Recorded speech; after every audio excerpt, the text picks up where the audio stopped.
This is Jarrod Horak. This is my final look at the 2023 Preakness Stakes. I'm going to go through the field and give out my top choice at the end of the video. If you're interested in my annual Preakness Day full card at Pimlico, you will find that full card at the runawayhorse.com on my sales page. It is complete and ready to purchase. I completed it Wednesday night, and I've covered this Preakness Day full card, my hometown race, the Preakness, and the full card for many years. Since the late 1990s, I've been doing these Preakness Day full cards, and I've had a lot of success over the years. In the last 2 years, in 2021, I had the exacta, trifecta, superfecta. In 2022, my top choice early voting won, and I had the exacta and the trifecta, and I showed a profit in back-to-back years. So let's see if we can have another profitable Preakness Day in 2023. If you're interested in reading all of my Preakness reports, you will find those reports at todaysracingdigest.com on their Preakness page. I have multiple reports there about the Preakness, including a look at the pace. I did an article on the pace of the race earlier this week, and then I took a look at Sire Good Magic and his 3 Preakness entrants in the field this year. So check out all of my Preakness reports at todaysracingdigest.com on their Preakness page, and I will provide links in the description in this video for my sales page at Horse Racing Nation and the Preakness page at Today's Racing Digest. And then also I do a daily best bets blog at horseracingnation.com. You can check out that daily free pick on their front page in the handicapping section, and also I'll provide the link as well. And now we're going to get into the analysis of this Preakness Stakes. And it's going to be the 13th race at Pimlico, Saturday, May 20th, 2023. The Grade 1, $1.5 million Preakness Stakes for 3-year-olds traveling 1 mile and 3/16 on the main track, and the scheduled post time is 7:01 p.m. Eastern Time for this 13th race on the card, on a 14-race card. And there's an 8-horse field in here, and there doesn't seem to be a lot of speed on paper, but one horse that certainly should impact the pace is number 1, National Treasure, for trainer Bob Baffert. Bob Baffert has won the Preakness Stakes 7 times, and his rider John Velasquez is still searching for his first Preakness victory. And he wore blinkers in his debut at Del Mar last summer at 6.5 furlongs, and he wired the field that day. Second time out, they took blinkers off. His stablemate Cave Rock set the pace in the Grade 1 American Pharoah Stakes when he stretched out in distance. So National Treasure was going from 6.5 furlongs to 1 mile on a 16-second timeout, and he chased Cave Rock all the way around, but his stablemate was just too quick. He won by more than 5 lengths, and National Treasure was clearly second best, and another Bob Baffert trainee, Hijazi, was third. In his 3rd career start in the Breeders' Cup Juvenile, they put blinkers back on after taking them off in the American Pharoah. And in that race from post 10 in the Breeders' Cup Juvenile, in that 10-horse field, again, his stablemate Cave Rock set the pace. National Treasure stalked the pace from post 10, and he ended up finishing a solid 3rd. Your 2-year-old champion, Forte, ended up winning that race, pouncing on Cave Rock from mid-pack and then winning nicely there. And his first start this year for National Treasure was the Grade 3 Sham Stakes on January 8th. He took blinkers off. He was the favorite, 5-horse field. Pace was very quick, 22-1, 45-2. He was stalking that pace from an inner post, and he ended up finishing 3rd. He did not have the most comfortable trip that day. He was only beaten a length, not a bad effort. Now the runner-up in there, Newgate, in his next start, he ended up winning the Robert Lewis Stakes, and then Reincarnate would come back and finish 3rd in the Rebel Stakes and the Arkansas Derby. And then National Treasure was supposed to run in the San Felipe Stakes in his next start, but he did not run there. He was entered, but he had a foot bruise. He had to scratch out of that race. So then they trained him up to the Santa Anita Derby, and in that race, a 9-horse field, an 8-horse field, he ended up from post 5 in that race, just racing evenly. Just didn't kick it in the stretch. He was 4th, beaten 2.5 lengths. So he was in the hunt throughout. He just couldn't kick it in the stretch. He looked like a short horse that day, like he needed the race. That was his first start in 3 months. And now he's putting blinkers back on for the first time since the Breeders' Cup Juvenile. And remember that he wore blinkers when he went wire to wire in his sprint debut. He hasn't shown that kind of speed since then, but this $500,000 son of Quality Road is almost certainly going to impact the pace from the inside post. Bob Baffert likes to train his horses aggressively for these Triple Crown Series races, and he's doing just that with National Treasure. On May 6th, he had a 6-furlong bullet and won 11 and change at Santa Anita, And then he went 4 furlongs and 47-2, best of 31 on the day on May 12th. So he's working with a purpose, putting blinkers back on. They're going to try to get aggressive, I think, from the inside post in here in a race that doesn't have a lot of pace. Number 2 is Chase the Chaos, and he's 50-1 morning line, and he looks like an outsider. He's run 8 times with 3 wins, 2 seconds, and a third. His big claim to fame was the El Camino Real Derby, and that was a win and you're in on all-weather ground at 1 mile and an eighth at Golden Gate Fields on February 11th.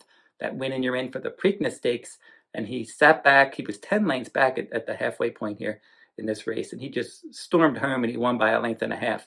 But then they moved him to the main track in the San Felipe, and he was 7th, beaten 16 lengths, never really got involved at 31-1.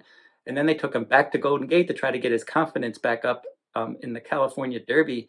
It was a race that looked very much like the El Camino Real Derby, but in that race, he just didn't fire at all. A 9-horse field, he was near the back throughout. He finished 8th. Seems to be training forwardly, but even if he ran back to his best career race, which was the El Camino Real Derby, he's just not fast enough. He picks up a local rider, Sheldon Russell. Ed Moger Jr. Is the trainer, and this horse is probably going to be towards the back of the pack and really not going to be able to make an impact, at least based on his current form. Number 3, Mage, is your 8-5 morning line favorite, and this is the first horse out of Good Magic of 3 in this race. They paid $290,000 for this one. His career debut at Gulfstream Park at 7 furlongs in January. He had Lasix that day. He got out to a clear early lead. He was out by like a half length. He was comfortable because the pace was slow. 22-3, 45-4. For Gulfstream Park, those fractions were below par, and he controlled that race throughout. And then his second career start, they threw him into the Fountain of Youth Stakes. And in that race, didn't have a great start. He made a nice trip after that, but he was a bit wide, stalking the pace around the outside. He just couldn't keep going in the late going. He was 4th, beaten almost 7 lengths. But he was facing much more seasoned horses like Forte, your 2-year-old champion, Rocket Ken, your Holy Bull winner, and then Cyclone Mischief, a horse that had placed in multiple stakes races. So Mage was facing some seasoned rivals there, and he wasn't embarrassed. And then in his third career start in the Florida Derby, and in that race, again, slow start. Then he circled the field. He made a big move to take the lead. Looked like he was going to win, but Forte ran him down, and Forte was much the best late, and then Mage was a clear second. Cyclone Mischief was third. And then fast forward to the Kentucky Derby, he was 15-1. He had post 8. It was a good draw. The pace was very quick. That opening quarter was super fast, and they went 45 and then 110. The pace really did fall apart there, and Mage was able to run down 2 fills who was stalking the pace, and he got the first run and had the lead, but Mage, because of that fast pace, was able to wear down 2 fills and win by a length. And then Angel of Empire, a late runner, was able to finish a clear third there. So now Mage is not going to get nearly as much pace help in this race, and he's not going to be 15-1 either. And he has those slow starts. So you have a completely different scenario here. You had the Kentucky Derby, an 18-horse field, and you had a lot of pace signed on there. And now, and you also had 5 horses scratch, and it was a watered-down edition of the Derby because your morning line favorite Forte scratched. You had Practical Move, had won all 3 of his graded routes around 2 turns, including the Santa Anita Derby. He scratched. You had an up-and-coming horse that was getting a lot of buzz and looked like a solid contender. Skinner, he scratched out of the race, and then you had 2 long shots scratch as well. So the Kentucky Derby, a watered-down version this year with a very fast pace, and a lightly raced horse like Mage was the best closer that day, and he won.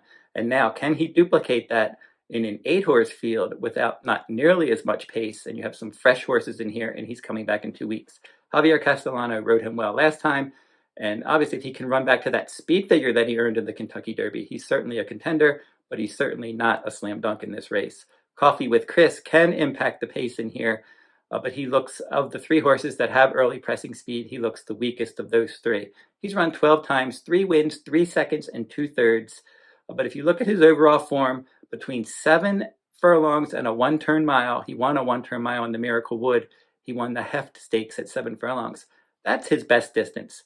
He showed good early pressing speed in those kind of races. But then when they went to 1 1/16 in the private terms, the pace was on the slow side. He pressed, but he could not keep going. He was second, beaten 1 3/4, losing ground in the stretch as the beaten favorite. The Federico Tessio Stakes last time, from the inside post. They had to hustle him out of there to maintain early position from the rail, and he dueled on the lead, and he weakened to finish 5th, beaten 2 lengths, or 2.5 lengths. So at a mile and a 16th and a mile and an 1/8, he was up on the pace, and he lost ground in the stretch in both of those races. Now he's facing better horses. I think if this was an easier spot, maybe a non-graded type race between 7 furlongs and a 1-turn mile, I would really like him. And I think he can be forwardly placed, but I don't think he's going to be around at the end. Number 5, Red Route 1. This is a son of Gun Runner for trainer Steve Asmussen, and he finally picked up his first win on dirt in his last start. It was a win and you're in for the Preakness Stakes, the Bathhouse Row Stakes. He added Lasix that day, and he rallied from 11 lengths back to win by a head, just getting up in the last jump, beating my top choice, Tapit Shoes, in that race. Victory Formation, your Smarty Jones Stakes winner, was a clear 3rd that day. So that was a mile and an 1/8. I don't think the distance is really going to give him any trouble. I think the main thing with him, he just doesn't have any speed whatsoever, and there's not a lot of speed in this race. He has hit the board in other stakes races, like the Breeders' Futurity, he was 3rd.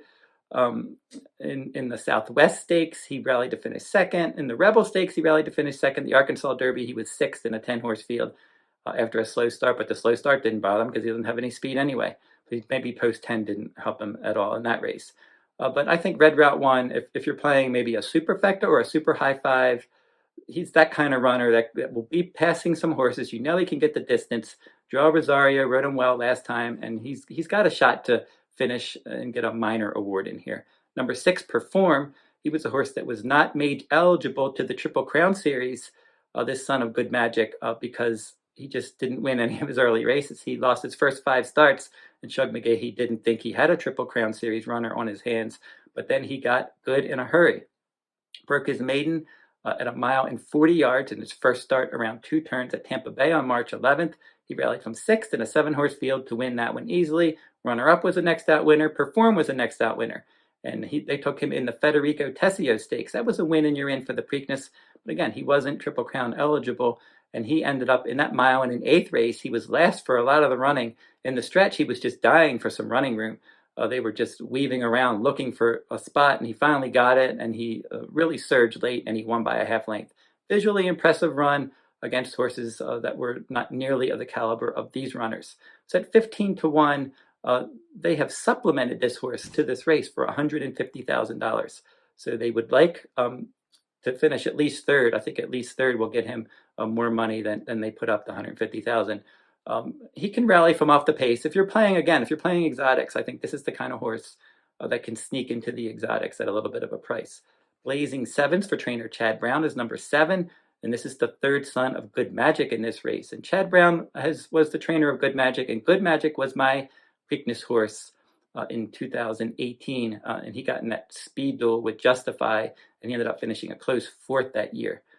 So for Blazing Sevens, he was excellent in his career debut at 6 furlongs, stalking and rolling. The Champagne Stakes, a Grade 1 last year, he won that race, and he's only one of 2 Grade 1 winners in this field. That Champagne Grade 1, and then you had Mage winning the Kentucky Derby. So none of the other runners have won a Grade 1 except those 2 horses. The Breeders' Cup Juvenile, he was an even 4th, didn't have a great start. The Fountain of Youth Stakes, that was his big disappointment, where he just threw in a clunker, never picked up his feet. He was beaten 26 lengths. Chad Brown wishes that he would have shipped him to New York for the Gotham Stakes instead of running him in the Fountain of Youth. For whatever reason, he did not like that Gulfstream Park surface. Sometimes closers just do not handle that surface at all. Maybe that was the case with Blazing Sevens. They put blinkers on in the Bluegrass Stakes in that Grade 1 last time, post 8. He rallied wide. He made a bit of an earlier move to get in contention. He could not go with Tapit, Trice, and Verifying, but he did hold 3rd there in a much improved effort. Probably his best effort since the Champagne and Breeders' Cup Juvenile. So maybe he's heading in the right direction now in his 3rd start of the year, 3rd start after a layoff. Back-to-back bullet workouts for this. And Chad Brown saddled the winner of this race in 2017, Cloud Computing, and last year in 2022 with early voting. Irad Ortiz Jr. knows this one now, and I think he's got enough positional speed. Maybe he's not going to be a huge closer like a Red Route 1. I think he can stay within hailing distance of the leaders, and I wouldn't be shocked if he finished somewhere in the top 3. A win would be a little bit of a surprise, but I think Chad Brown has this horse ready to run a quality race. Finally, number 8, First Mission. He's 5-2 morning line in the second choice. He's only run 3 times, Lightly raced runners, no problem in the Preakness. Typically in the Derby, you want a more experienced runner, but Mage, horses like Mage and Justify were able to break that trend in recent years in runnings of the Kentucky Derby. But in the Preakness, we've seen multiple horses that were lightly raced do well in the Preakness, so don't be concerned about that. This is a son of Street Sense, and Medaglia d'Oro is the dam sire, certainly bred to handle this extra distance. His career debut was too short at 6 furlongs. Bishop's Bay, his stablemate, was able to beat him that day, and that one's talented. And First Mission was clearly second best, and Bishop's Bay just finished a close second in the Peter Pan Stakes last week. First Mission in his second career start, stretched out, stalked from second, poured it on, and he won by almost 7 lengths as the heavy favorite. And then the Grade 3 Lexington Stakes, he was giving up a lot of experience to horses like Arabian Lion and Disarmed, but that didn't matter. He stalked the pace. He looked very professional. Arabian Lion was loose on the lead through tepid fractions, and he was able to hold a clear lead, but First Mission ran him down, got past him, and won by a half length. Now Arabian Lion is coming back earlier on the Preakness card in the Sir Barton Stakes, and he's the favorite there. And let's see how he does, maybe to judge the strength of the Lexington Stakes. But we already saw Lexington show finisher Disarm come back and finish a solid 4th in an 18-horse field in the Kentucky Derby. So I think that First Mission certainly is on the improve, and he's won with that tactical speed and the outside post. Luis Saez will have a lot of options from there. He can watch the pace unfold from his inside. So expect a horse like National Treasure to get close to the lead. If a horse like Coffeewithchris is intent on the lead, they're just going to let him go. They're not. They got to figure that he's overmatched, and they would let him go. But if he doesn't gone out to the lead, I would expect National Treasure from that inside post to try to dictate the pace. And First Mission, I don't really think it matters what those two do. He's going to be sitting in third, out in the clear, stalking the pace, probably by himself in third. And I'm going to go with First Mission in here to win this race. He's lightly raced. If you look at it from a lightly raced standpoint, you have Mage and then you have First Mission. And Mage did win the Derby, but he had lost his first 2 stake starts. And now you have First Mission, who's another up-and-coming, lightly raced horse with much more tactical speed than Mage, and he has much better race pacing. He has 5 weeks between starts. Mage is coming back in 2 weeks after getting a lot of pace help. And First Mission didn't get a lot of pace help in either of his 2 wins, his maiden win or his win last time in the Lexington, but he won those races, stalking the pace comfortably. He's certainly not going to go to the lead. He doesn't seem to be on paper anyway. He seems very handy. They're just very comfortable to sit there and stalk. So I would expect First Mission to get first run and defeat Mage and the others in the 2023 Preakness Stakes. So don't forget to like, subscribe, and comment if you like this horse racing content. And I will be back probably later this weekend, maybe Sunday or early next week, and I will recap the Preakness Stakes, and I will do an early Belmont Stakes preview as well. So we'll have to see if a Triple Crown is on the line, or it's going to be no Triple Crown, but just an excellent Belmont Stakes day with all their undercard stakes. So stay tuned to my YouTube channel for all my videos on horse racing. And until I see you next time, good luck at the races and good luck in the 2023 Preakness Stakes.